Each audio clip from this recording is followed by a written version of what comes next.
The flickering motel sign cast long, skeletal shadows across the empty highway. Rain lashed against the windshield, blurring the already indistinct landscape.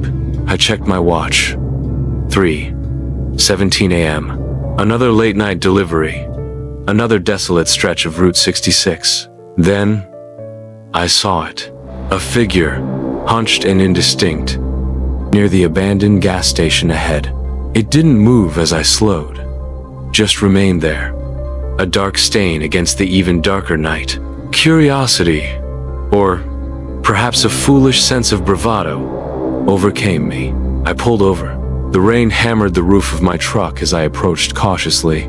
The figure hadn't moved. As I got closer, I made out a tattered raincoat, its hood pulled low. A hand, skeletal and pale, reached out, its fingers long and twisted like gnarled branches. I could have sworn I saw something glint in the darkness. A glint of metal, perhaps a knife. My heart hammered in my chest. I backed away slowly, my hand reaching for the door handle.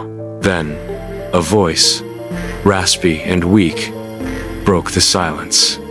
"Help me," it whispered, the words barely audible above the storm. Compassion warred with fear. Should I help? The figure seemed utterly helpless, lost in the storm. Yet the chilling image of that glinting metal remained in my mind.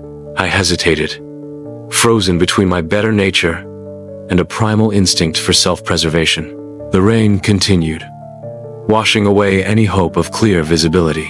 Suddenly, a car's headlights cut through the darkness, blinding me.